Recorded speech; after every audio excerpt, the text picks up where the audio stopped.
प्रधानमंत्री नरेंद्र मोदी इजरायल दौरे के दूसरे दिन कई अहम बैठक है उनके इजरायल के राष्ट्रपति इसहाक हर्जोग के साथ पीएम बेंजामिन नेतन्याहू के साथ भी वार्ता। इस दौरान दोनों देश के बीच कई अहम समझौतों पर मुहर लगेगी। पीएम मोदी के सम्मान वाले रात्रि भोज में बेंजामिन नेतन्याहू भारतीय परिधान में पहुंचे। पीएम मोदी की तरफ से पीएम नेतन्याहू ने डिनर की खास तस्वीर शेयर की। बोले उन्होंने प्रधानमंत्री मोदी को भारतीय परिधान पहनकर चौंका दिया है। इससे पहले प्रधानमंत्री नरेंद्र मोदी और इजरायल के प्रधानमंत्री के साथ टेक्नोलॉजी और इनोवेशन प्रदर्शनी का दौरा किया गया। इस दौरान इजरायल के प्रधानमंत्री नेतन्याहू और पीएम मोदी इस प्रदर्शनी में एक कार से पहुंचे। इजरायली संसद में प्रधानमंत्री मोदी ने उठाया भारत के विकास का मुद्दा। भारत को सबसे तेजी से बढ़ने वाली अर्थव्यवस्था बताते हुए कहा, भारत जल्द तीसरी अर्थव्यवस्था बनने जा रहा है। इस मौके पर उन्होंने सभी को भारत आने का न्यौता दिया। इजरायली संसद में भारत ने उठाया गाजा में शांति और आतंकवाद का मुद्दा। पीएम मोदी ने कहा कि आतंकवाद किसी भी रूप में बर्दाश्त नहीं है। आतंकवाद को लेकर पूरी दुनिया में जीरो टॉलरेंस की नीति होनी चाहिए। इजरायली संसद ने पीएम मोदी को अपने सर्वोच्च सम्मान speaker of the Knesset medal award दिया है। इस पर पीएम मोदी ने पोस्ट कर लिखा है कि यह सम्मान किसी एक व्यक्ति का नहीं बल्कि दोनों देशों के मित्रता का सम्मान है। ईरान के विदेश मंत्री ने पीएम मोदी से इजरायल यात्रा के दौरान फिलिस्तीनी मुद्दे को उठाने का आग्रह किया है। विदेश मंत्री अब्बास अरगची ने कहा कि भारत बहुत पहले से गाजा का समर्थक रखा गया। इस दौरान ईरान ने भारत के साथ अपने मजबूत संबंधों को दोहराया। ईरान और अमेरिका के बीच जारी तनाव के दौरान ईरान का बड़ा बयान। विदेश मंत्री अब्बास अरगची ने कहा, युद्ध और शांति दोनों विकल्पों के लिए ईरान पूरी तरह से तैयार है। अमेरिका के साथ परमाणु वार्ता से पहले ईरान के इस बयान पर चर्चा तेज हो गई है।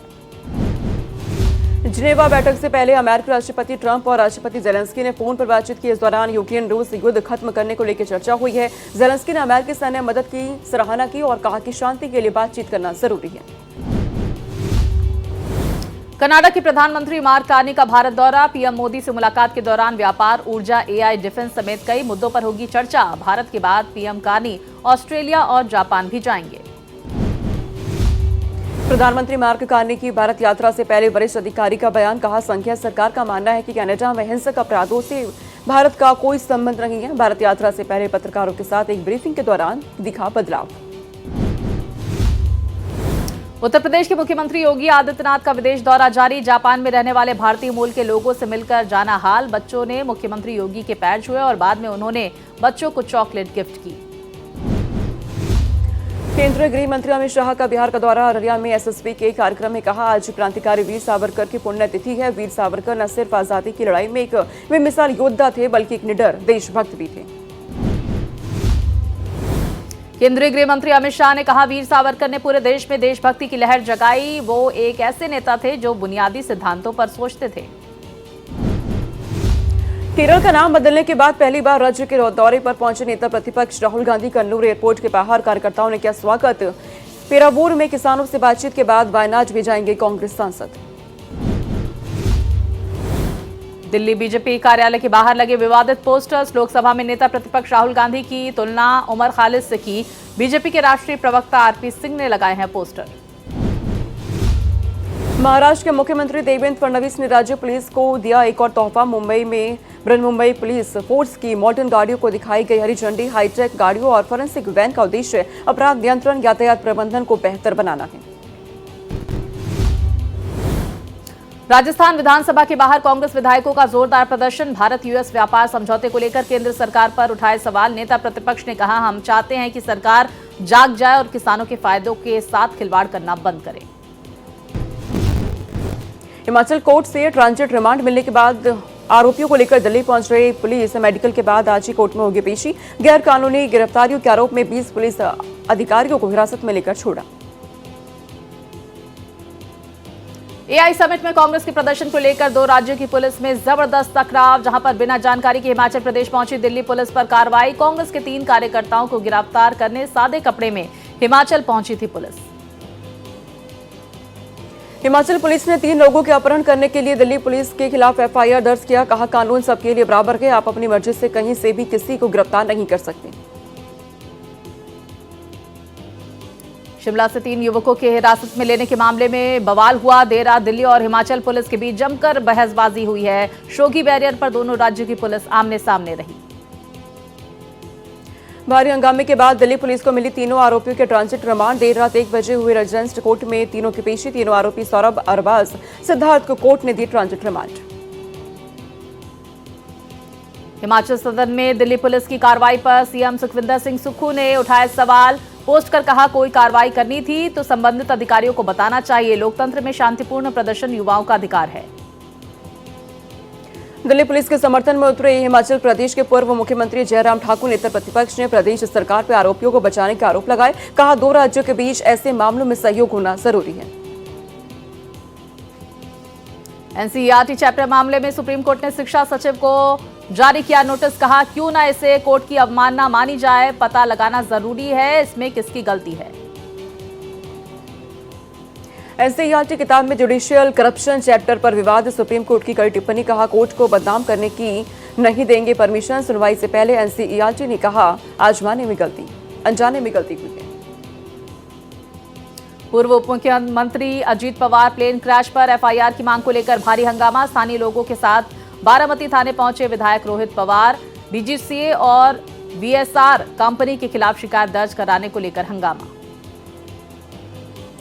महाराष्ट्र में राज्यसभा चुनाव को लेकर राजनीतिक सरगर्मी जारी है। आदित्य ठाकरे ने कहा, एनडीए और इंडिया गठबंधन जिस भी विषय पर लड़ रहे हैं उसमें सब साथ हैं। आंकड़ों के हिसाब से भी हमारा दावा है और इस बार दावा पक्का है। महाराष्ट्र के मंत्री नितेश राणे ने मदरसे वाले बयान पर वारिस पठान का पलटवार। कहा, मेरे पास मदरसे से निकलकर आजादी की लड़ाई में शामिल होने वालों की लिस्ट है। राणे से मांगा आरएसएस से निकलकर आजादी की लड़ाई में शामिल होने वालों का रिकॉर्ड। नितेश राणे ने मदरसे को बताया था आतंकवादियों को तैयार करने का केंद्र। बोले, उनके पास मदरसों को बंद करने के अलावा कोई विकल्प नहीं है जहां बच्चों की पिटाई की जाती है। मालेगांव के कार्यालय के अंदर नमाज अदा करने पर भी उठाए सवाल।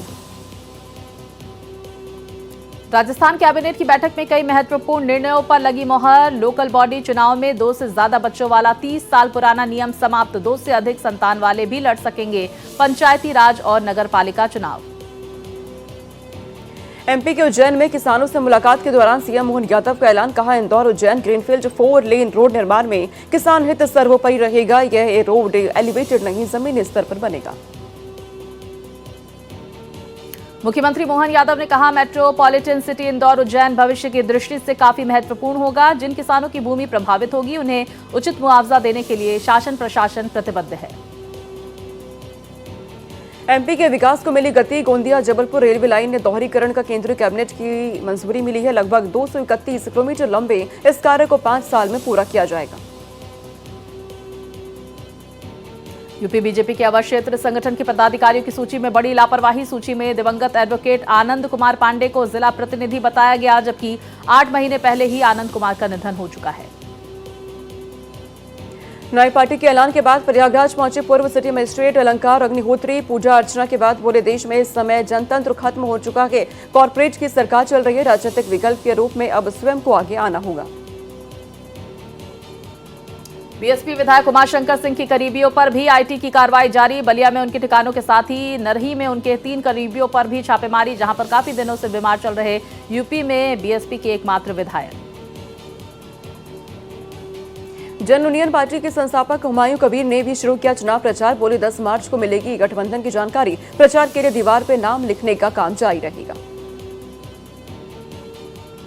उत्तर प्रदेश के कासगंज में बीजेपी नेताओं का पुलिस स्टेशन के अंदर धरना प्रदर्शन का मामला, जहां पर डीआईजी प्रभाकर चौधरी के आदेश पर की गई कार्रवाई।